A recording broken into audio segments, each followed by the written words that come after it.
International update చూస్తున్నాం. పాకిస్తాన్ మాజీ ప్రధానమంత్రి ఇమ్రాన్ ఖాన్ క్షేమంగా ఉన్నట్లు జైలు అధికారులు ప్రకటించారు. కస్టడీలో ఉన్న ఇమ్రాన్ ఖాన్ ను కలిసేందుకు కుటుంబ సభ్యులకు అనుమతిచ్చారు. ఇమ్రాన్ ఖాన్ మృతి చెందారన్న వార్తలను జైలు అధికారులు ఖండించారు. మరో జైలుకు తరలించలేదని, ఆరోగ్యంగానే ఇమ్రాన్ ఉన్నట్లు తెలిపారు. కస్టడీలో ఉన్న ఇమ్రాన్ ఖాన్ కు మెరుగైన వైద్యం అందిస్తున్నామని రక్షణ మంత్రి ఖవాజా ఆసిఫ్ తేల్చి చెప్పారు. మాజీ ప్రధానికి జైల్లో ప్రత్యేక వసతులు కల్పించామన్నారు. 2023 నుంచి అడియాలా జైల్లో ఉన్నారు ఇమ్రాన్ ఖాన్.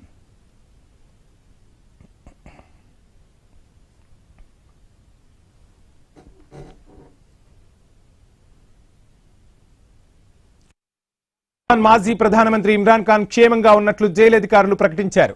కస్టడీలో ఉన్న ఇమ్రాన్ ఖాన్ ను కలిసేందుకు కుటుంబ సభ్యులకు అనుమతిచ్చారు. ఇమ్రాన్ ఖాన్ మృతి చెందారన్న వార్తలను జైలు అధికారులు ఖండించారు. మరో జైలుకు తరలించలేదని, ఆరోగ్యంగానే ఇమ్రాన్ ఉన్నట్లు తేల్చి చెప్పారు.